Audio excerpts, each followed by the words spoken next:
なんとかなったみてえだな。畳みかける。これがスーパーサイヤ人3だ。 Alright, what's going on, you fam? Raiyuden here. It's time to fully embark on 2026. The roster and available characters for the year, the slate is entirely clean. We could see anything coming through this year. 2025 honestly felt like a glorious year. We had so many different characters and so many different tags get buffed up. Although towards the end we started to see them pigeon more towards one specific or two specific tags, we can't deny that we've seen a whole laundry list of different buffs. I mean, we saw characters get premium releases like Android 13. I would honestly argue that's a little bit unheard of. We saw the Saiyan Saga get buffs. We got to see more LOE buffs. We saw GT get buffs, Powerful Opponent. LOE got a bunch of buffs. Even though it may not have been the most stupendous buffs, it still was a focus with characters like King Cold, Metal Cooler. We got Frost here as well. We got Dragon Ball getting buffed as well. Tournament of Power, God Key.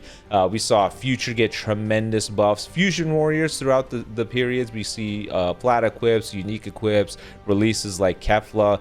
Basically, so many different tags got buffed in 2025 that a lot of it can give us some clues into what 2026 will look like. And coincidentally, I think that this is going to be an amazing year for me. Not Cope, and maybe it's a little bit selfish, but these are the 5 characters I'm really looking forward to getting released this year. And I think that this is definitely going to be the year where we're going to see them. Starting with number 1, or should I say number 5, is Buuhan. I don't know how we went 7+ years into this game and Buuhan does not have a premium release. Turles got an Ultra, and we saw a LF Android 13 before Buuhan got a premium character. Look at this. What the hell is this? This guy came out in the first anniversary. This guy is a random free character, and this guy came, what, 3 years ago? And they did nothing. None of these guys even have a Zenkai Awakening. Now, they only really pay attention to Kid Buu, but my favorite form of Buu is Buuhan. I think he was the ultimate combination of power, potential, and intelligence. I really enjoyed seeing a lot of the bouts that happened with him. And it's very few moments in Dragon Ball Z where it truly felt like the villain just has an ability to outclass our protagonist. And one of my favorite scenes is when Goku and Vegeta are battling it out with Buuhan. And there's a scene where they think that they got the jump on him and they shoot beams at him. They time it, and Buuhan throws his donut rings and destroys it. Between the music score and how that scene played out, it just really solidified him as like my favorite villain in the Buu saga. I think he was just the ultimate combo of characters, and I loved the banter between him and Vegito, as well as just the Saiyans. I just felt like he was such a cool, well put together character. The power potential of Frieza paired alongside the intelligence of Cell would mix with a little bit of the arrogance that he had with everyone he absorbed. He just felt like the ultimate dominant force. And for some reason, Legends doesn't see it that way. The only thing they pay attention to is the little kid, which is crazy. The debate on who is more powerful is always up in the air, and I'm not going to contribute to it. But to act like this guy deserves more upfront premium releases versus this guy who had so much more depth is crazy to me. And even if you don't care about Buuhan, the other Boos deserve releases too. What about Fat Buu? The introduction to Fat Buu was so cool because Fat Buu just rapidly was adapting to everyone's abilities and was also copying people's moves. That's where the whole meme of, oh, this Vegeta's technique came from. And Buu was also copying the Kamehameha after, I think, Goku used it once. How is it that these characters have such cool abilities and so much cool depth to them, and yet Legends is like, yeah, that guy doesn't deserve a release, but this guy who just screams into the air, yeah, let's just give him an Ultra, an LF, and we Zenkai that LF as well. So I really want to see Buuhan get some representation. Not only is he a cool character overall, but to neglect him to this extent feels like it's deliberate. It has to be. This is the biggest one though. I've said this so many times, but the first anniversary characters, everybody has a Zenkai Awakening and or a unique equip except for him. No doubt they're saving it for an ideal moment. A Majin Buu Saga based celebration is bound to happen, and this guy will get his Zenkai Awakening there. Based off the typing, you could probably figure out what I'm alluding to when I say that. A green Super Saiyan 3 or something. But Buuhan, number 5, would love to see this guy get a premium release this year. Now next, the mini Super Saiyan 3 characters from Daima. I already know somebody's going to write in the comment section saying that this is what greed looks like. This is what they talked about when they're defining greed. But I think Legends handled Daima a little bit odd. They did a fantastic job of capitalizing on some of the episodes and releasing new sparking characters so they could capitalize on the hype. And then they gave us the adult Super Saiyan 3 Vegeta and the adult Super Saiyan 4 Goku very quickly. But I feel like the way that they handled the mini Super Saiyan 3s was poor. I think this should have happened before the adults, and now they're going to be in limbo because the adults, they knew, were the more popular option. There's no denying everybody would prefer them as adults. But these are still very cool characters. Remember, this is the first time we saw Vegeta get Super Saiyan 3, his own variant of Super Saiyan 3 at that. The way that his hair is more like a spiky hedgehog, I guess, is such a cool way of twisting his way of looking like Super Saiyan 3 and Goku's form, which Gotenks also adapts where the hair falls down. I thought this was really cool, and I think this should have been either part of Festival or something before Festival, before we went to anything crazy. As a matter of fact, I think this is the perfect after party drop. I think these two would be fantastic in January. I think January last year we saw did we see 2 LFs? Or we saw a rather jam-packed January last year. I think these guys would be perfect. They fit the bill of they are not as highly anticipated for a lot of people as, say, like some other very hyped character, but at the same time they are not just like it's the Turles Corps, I don't care about them. It's not like Raspberry or any of those guys. Nobody doesn't, no one's gonna disregard them. These two would fit the perfect bill of cool enough and not being boring, and also being a great little like simmer off after something as big as Legends Festival. Not to mention, with these two coming out, also segues to the next thing I want to see.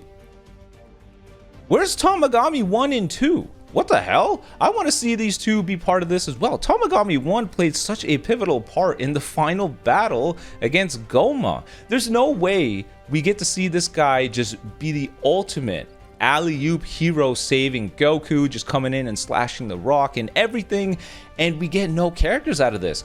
I love Tamagami 3. Not only do I love the purple release that they did, but I also love the fact that he's just such a heroic, brave, machismo, bravado character, and he's voiced by the Japanese voice actor that voices All Might.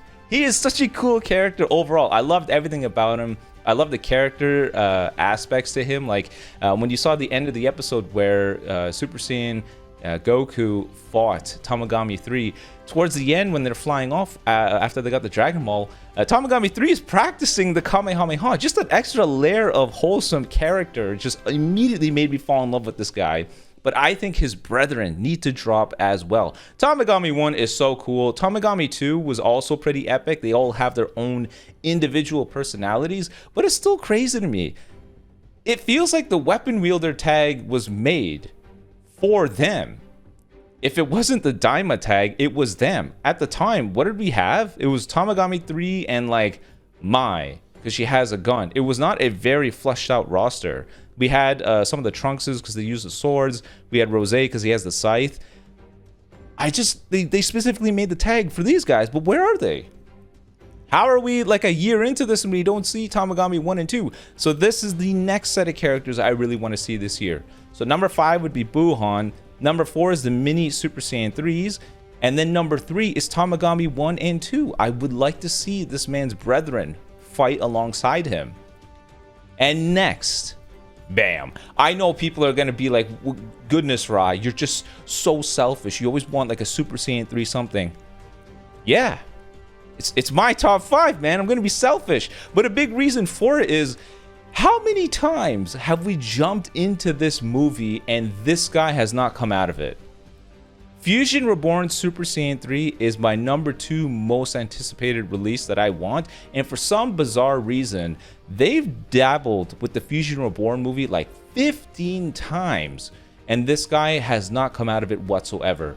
Janemba got an Ultimate, an LF, a 1% with a Zenkai, and an EX. Gogeta got an Ultra, got a Plat Equip for the Ultra, got an LF, got a 1%, 1% that got a Zenkai, and the 1% got a Unique Equip, and then Gogeta gets a Synchro Gauge character before one Goku? You cannot look me straight in the face and say, yeah, that sounds about right. Before Gogeta got the Synchro Gauge release as part of Festival, do you know how many Saiyan individual characters came out of this movie? It was just an EX Vegeta. Just an EX Vegeta. There's something wrong here. They only cared about the Gogeta and Janemba out of this movie. There's no way we're going to go ahead and say Goku's Super Saiyan 3 transformation, the thing that is at the helm of every single Dragon Ball AMV, what is referred to as one of the best transformations ever, one of the best performances from Sean when it comes to screaming. There's no way you're telling me none of that is important. We're not going to dabble with that whatsoever.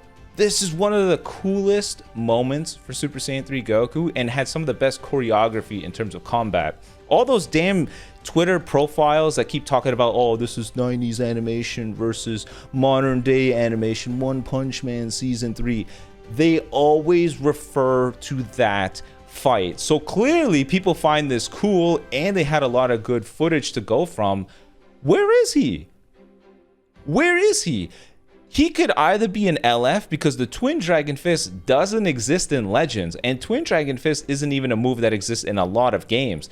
Gekishin got it. When they released the Goku, I was like, holy crap, they put the Twin Dragon Fist as one of his moves.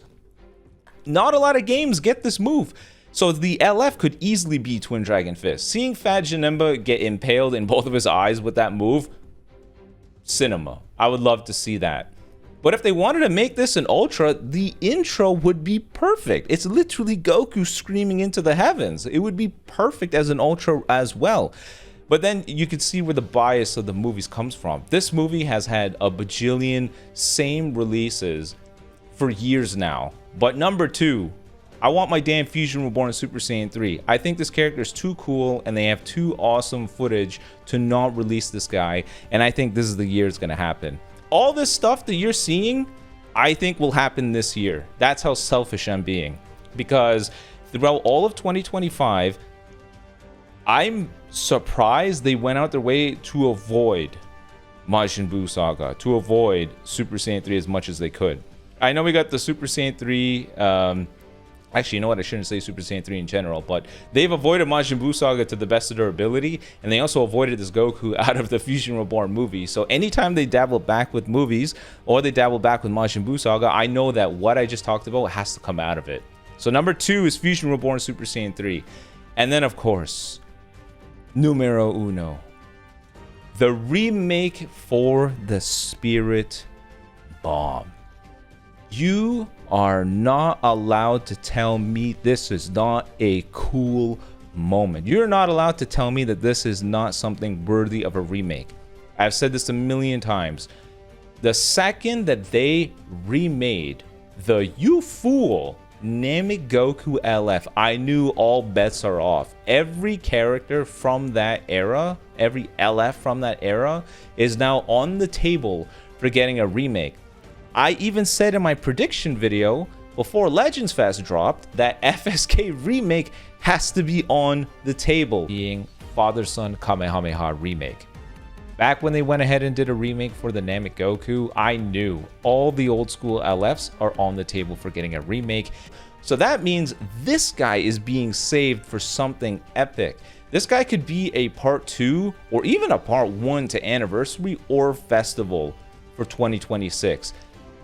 I don't know how they want to handle it because the Spirit Bomb is Spirit Bomb is literally one of the most iconic moves for all of Dragon Ball, and this particular moment is almost the epitome of what Dragon Ball is. Everything all together. So I don't know if their plan is to give it an extra spice to it. I know people keep floating the idea of Ultra LFs, so it's going to be difficult for this to be just an Ultra, but an LF remake has to be on the table for this. This was my favorite character of all time. It was such a beautiful moment. The LF was epic, but you guys saw the amount of effort and detail they put into the FSK remake. We all called it like top 4 best LF animations in the entire game. There's no doubt Spirit Bomb is gonna have that as well. I think they're gonna struggle with trying to figure out how you capture all of it, like the panel cut-ins, how you have the full LF capture everything from that moment. I kind of think they would do like the Dokkan variant, where you could have a weak Spirit Bomb, or you could have a full powered Spirit Bomb with the panel cut-ins and everyone telling Goku to go, just finish the fight, and Goku having his little dialogue with Buu, telling him that he did a great job fighting on his own, that he wants him to come back as a good guy, all that stuff. I don't know how they would capture that, but you know what? I'm not the developer. They got to figure that out.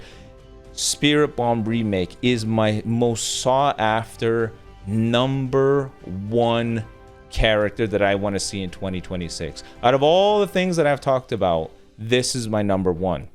So we'll do a quick recap. I want to see a Buuhan or literally any other Buu outside of this damn kid getting representation this year. I want to see the mini Super Saiyan 3, Daima, Goku, and Vegeta find some sort of representation here, because they're handling it poorly, and I don't want to say it's getting stale, but 2026 may be one of the biggest years ever for Dragon Ball. The event that's happening in January has so much buzz, so much hype, that I would not be shocked if some major projects relating to the anime as well as the games and everything were to pop off, and these guys would now be put in a permanent limbo state. So they got to get these guys out here. So I want to see these guys too. It is a huge moment for Vegeta that we now see him with Super Saiyan 3. I want to see the Tamagamis. They made a whole damn tag so they could fit on something, and I think each one of them has a really cool personality, and they're just cool characters altogether. Like, these guys were at the forefront of Daima. The whole thing was about battling these three. How are we not seeing all of these guys come out? I want to see Fusion Reborn, Super Saiyan 3 Goku, either with a Twin Dragon Fist or the Ultra come out, because we've dabbled in this movie a million times. There's no way you could not see it. This is like that meme where the person holding the phone is trying to call out that kid, and that kid is just standing in the most obvious corner of the wall. Like, that's what this is. You can't miss this Super Saiyan 3 Goku, so there's no doubt they held on to him for something. I don't know what they're holding on to him for, but they know he's hype. So he's almost like an emergency break the glass if we have nothing hype kind of character, and they're saving him. You can't wait any longer. 2026 is the year of dreams, so he has to happen. And numero uno is the Spirit Bomb remake.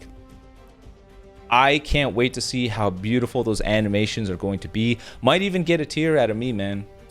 Might even shed a tear, because this is my favorite moment in all of Dragon Ball. It was too heroic, too bravado, too Dragon Ball not to be captured in all of this game's beauty. Take that damn RAM update and make this the best looking LF in the entire game.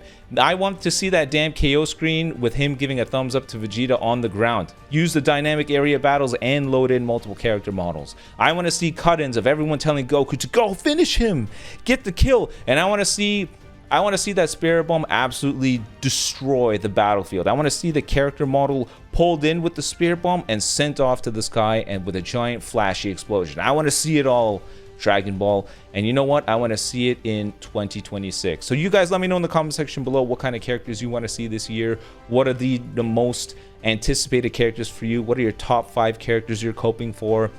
We can all see if they're reality or not. But until next time, guys, peace. Oh, if you have any feedback on these discussion videos, be sure to let me know as well. I'm trying to do more of these this year. I always up the ante every year, but this is the year of dreams. We're going to be seeing more of these. Peace.